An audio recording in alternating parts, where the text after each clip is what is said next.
takes to prep the walls. So then it'll be starting on 8 a.m.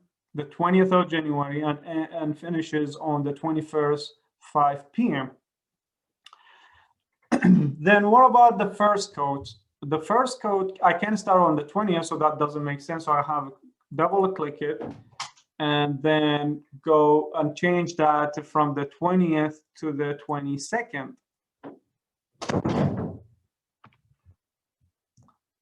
And close it. So then first coat, it starts on the 22nd, 8 a.m., takes 1 day, then it's finished on the same day, 5 p.m. Then the second coat, I should start on the 23rd. So I would like to start on the 23rd. So I'm just going to change that to the 23rd, 8 a.m. Oh, so see, it's automatically went to 25th without me selecting it. So then I wanted manually to change it to the 23rd, because finishing in 1 day first code, then go to the second code should be the 23rd, right? Because we're finishing at this task on the 22nd. But because in the calendar, I said Saturday or Sunday are not working days. So it's automatically skipped to the Monday, from Friday skip to the Monday. So it's changed it automatically to 25th. And I said it's 1 day, because that's what the calendar said. So now that we finished the painting the ceiling, let's go to the painting the wall. I don't want to paint the first coat of the wall without finish the second coat of the ceiling. So then I grab this and connect it, and that will be the first coat. Then grab this, connect it, that will be the second coat. Then I don't want to finish, then I don't want to paint the trim without finishing the second coat of the wall. Then I just connect it, and then I connect, clean up to the end.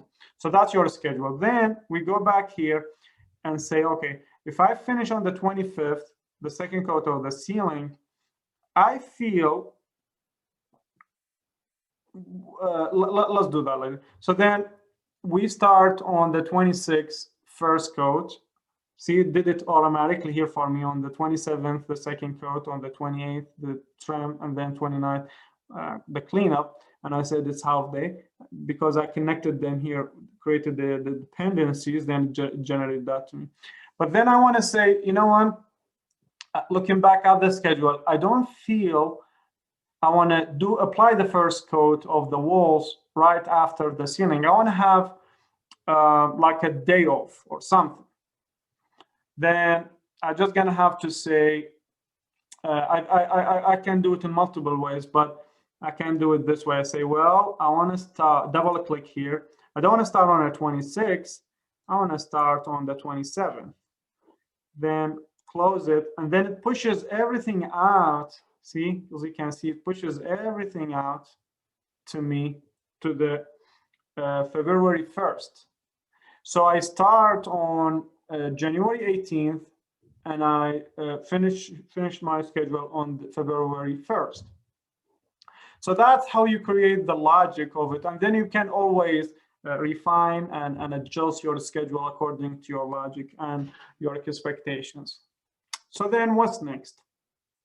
Next, I want to assign resources. So I go to here, click on resources, then click on the resources here. I want to assign people who are going to do the work, how many hours they going to take them to do it, how much it costs per person. So let's say I have my team. Let's say I have Terry, who's one of my team members, and I have, let's say, Zach as the second team member, say, and then we have, let's say, I don't know, Brandon. And then I have Mike. Then what type of work they do? Work, not material, because here you can also assign material to that. Their email address, their material label, here is their initials. So you have a group. Maximum unit, do you want them to work 100%, 75%, 50%? Then standard rate, how much you're going to pay them. So you can go through this list and change them, or you can just double click here and say, well, how much I want to pay Terry. And then I say, well, I want to pay him $10 per hour. And I want to pay him 15 for overtime. Close it. See, it changed. See, it's updated that here automatically. Or you can just come here and say, well, I want to update this guy to 10, this guy to 15. Do the same for the rest of them.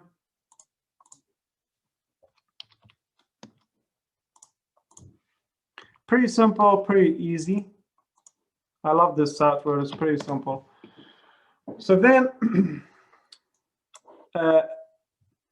occurred, do you want that to be prorated or to be start or at end? And what does that mean is, say Terry, Mike, or Zach, or anyone worked not 8 hours, worked 5 hours instead.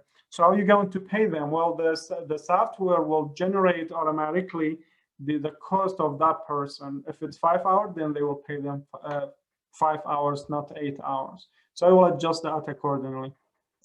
So that's the resources. Then if you want to assign the work, so let me take you back. Like if we go to Gantt chart, that's our tasks here, all our tasks. If I slip this here, I'd like to organize my schedule. See here, those are the predecessors. So it tells you the predecessor of buying paint is select color, which is 1. Prepping ceiling, the predecessor is 2, which is buying the paint. So that tells you all of that. Now here you have resources, name, and then if we go to resources, no, we go to tasks, then assign resources. Click on assign resources. Then, no, hang on. Let me see. Resources. Not now.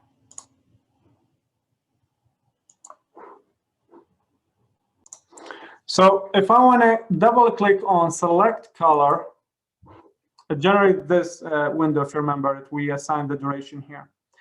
Now, of course, every task, once the task finishes a percentage of it, you can update the percentage. You can